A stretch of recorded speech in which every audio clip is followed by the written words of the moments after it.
Alright everyone, got something pretty interesting for you this week. Well, we all talked about the movie Scanner Darkly and the interesting rotoscoping animation technique that it applied. And ever since I've discovered that Photoshop CS3 Extended can handle video clips, I've been trying to toy with a way to make that happen with video. Now, of course, in the real process, they actually traced over frame by frame of the video to create that effect. Well, some of us really want to get that effect, but we don't want to take the time to sit there and draw over each frame of the video. So we're looking for a quick way to apply that effect or have that effect on a video clip, but do it in a fraction of the time. And I think I've got something that works pretty well here. It's not 100% like it, but it is pretty darn close. And not just the result here, but the way we apply the filters and everything like that gives you an idea of the types of things you can do to video clips with filters inside Photoshop. So here I have a video clip. It's a widescreen video clip, and you see my timeline. If I take my playhead and just scrub through here, you can see that it's just a simple video clip of this young lady writing in a book. Well, here's what I'm going to do. You can see over here in the layers panel that it is a video layer. It's indicated by the little film icon here. Now, if I go and apply any changes to this image as it is, if I scrub to a certain part of the image and apply a filter, it's only going to apply it to that particular frame, and it will leave the rest of the clip alone. But that's not what I want. I want it to affect the entire clip as a whole, not just one individual frame. So in order to be able to do that, I'm going to need to convert this video layer into a smart object. So just like we would any other layer, I'm going to hold down my control key or simply right click directly on that layer, and we'll get the menu here and we'll choose Convert to Smart Object. Now I can apply smart filters to this layer, and it will apply it globally to the entire sequence instead of just one frame. So to achieve the effect we're going to go for, here's what we need to do. I'm going to first go into the filter menu and we're going to go and choose Blur, Surface Blur. Because what we need to do, in order to apply the next filter, we need to smooth out a lot of the detail of the images. We need to bring it to a very, very smooth finish so we can apply the outline effect that we're going to apply to it. So Surface Blur allows us to do that. It allows us to smooth out all the really hard areas of color and leaving the edge detail intact, as you can see right here. If I toggle the preview on and off, it smooths out a lot of these smoother areas or these large areas of color, but leaves the edges intact for the most part. And I'm going to go ahead and leave the radius at 15 and the threshold at 15 as well.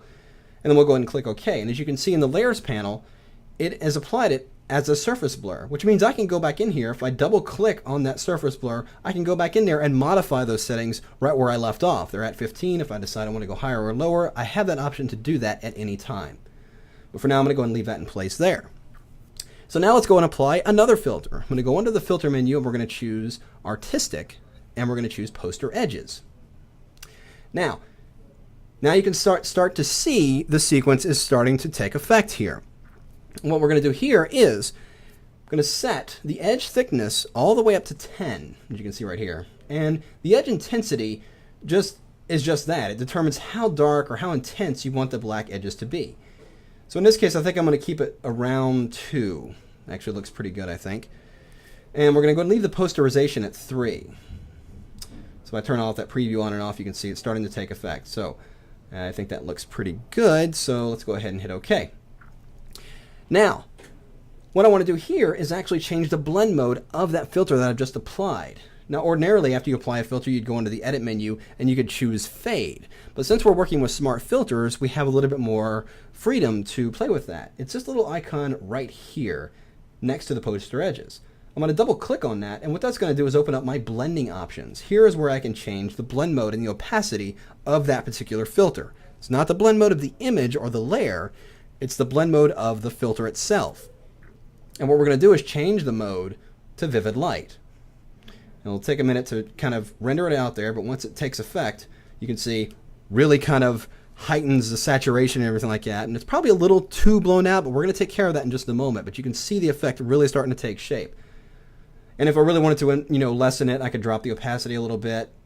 Maybe I'll take it down to about 90. So, and again, this is going to be something that's going to vary with every video clip you apply it to. Now, these settings tend to work very well for this particular clip, but it might require a little bit of experimentation on your part, depending on the overall exposure of your particular video clip. So, with that set in place, I'm going to go ahead and hit OK, and we're going to apply the last filter, and we're going to go under Filter to Artistic again, and this time we're going to choose Cutout. And here we're going to set the number of levels to 8. And we're going to leave the edge simplicity at 3, and we're going to set the edge fidelity at 1. Again, like the last filter, these settings may be a little different depending on your particular video clip, so it may require a little bit of experimentation.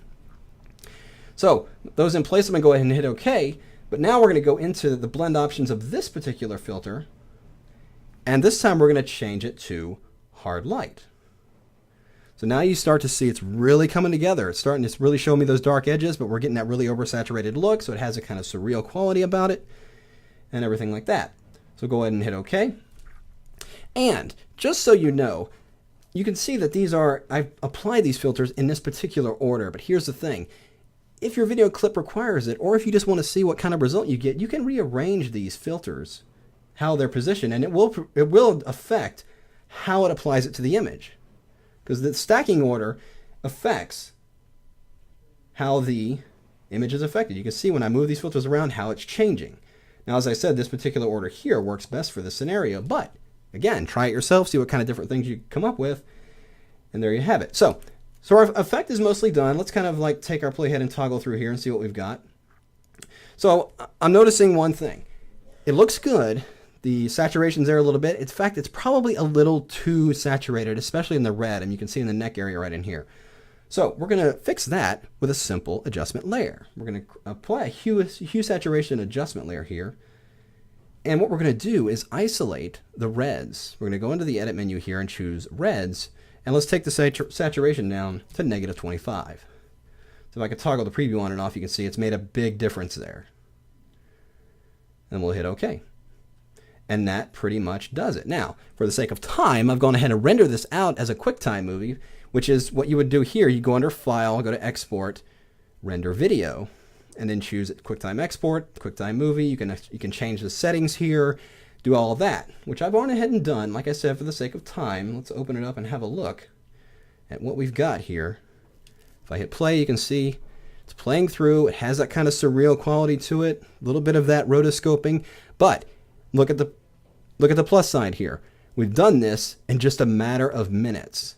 We didn't take each individual frame and draw it out and everything like that. So it's a quick and easy way to achieve a similar effect. It's not the exact effect unless you really wanted to take the time to go in each frame and copy, and trace it over and over again. This is perhaps an alternative to get a similar effect in a much shorter period of time. So, as I mentioned before, experiment with your video clips, different types of things like that, see what kind of different results you can come up with, and have fun with it. And we'll see you next time.